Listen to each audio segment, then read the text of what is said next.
IPL 2026-এর হার অতীত, এবার mission 2027-এর mega নিলাম।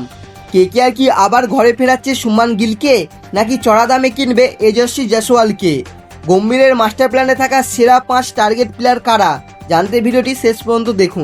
একজন বিধ্বংসী ভারতীয় ওপেনার। কেকেআরের প্রধান সমস্যা ছিল পাওয়ার প্লেতে উইকেট পড়ে যাওয়া, তাই 2027-এর নিলামে নাইটদের প্রধান লক্ষ্য হতে পারে তেজস্বী জয়সওয়াল বা শুভমান গিল, যদি তারা রিলিজ হয়।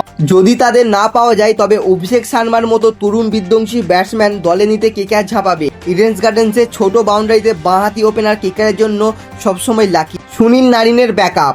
আমাদের সবার প্রিয় মিষ্টি স্পিনার সুনীল নারিন বয়স বাড়ছে, তাই মেগা নিলামে দীর্ঘমেয়াদী পরিকল্পনার জন্য কেকেআর একজন কোয়ালিটি স্পিনার খুঁজবে। সেক্ষেত্রে শ্রীলঙ্কার মহেশ থিকসানা বা ভারতীয় রবি বিষ্ণই হতে পারে। ইডেনের পিচে যারা বল ঘোরানোর পাশাপাশি ব্যাটসম্যানকে বিভ্রান্ত করতে ওস্তাদ। ফিনিশার এবং অলরাউন্ডার। আন্দের আসারের বিকল্প খোঁজা কঠিন, কিন্তু মেগা নিলামে কেকেআরের একজন ব্যাকআপ পাওয়ার হিটার চাইবেই।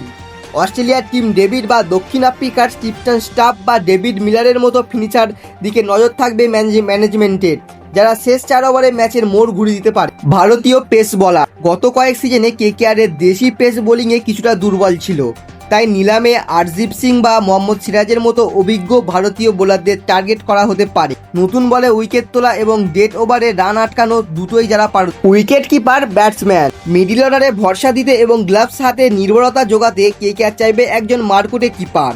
যদি ঈশান কিষান নিলামে আসে, তবে তাকে নেওয়ার জন্য কেকেআর মোটা টাকা খরচ করতে পিছুয়া হবে না। এছাড়া বিদেশি অপশন হিসাবে ফিলিপ সল্টকে পুনরায় ফিরিয়ে আনার চেষ্টা থাকতে পারে। আপনাদের কি মনে হয় 2027 সালে কেকেআর জার্সিতে আপনি কাকে দেখতে চান? কমেন্ট করে আমাদের জানান। ভিডিওটি ভালো লাগলে লাইক করুন এবং কেকেআর এসব আপডেট পেতে চ্যানেলটি সাবস্ক্রাইব করুন।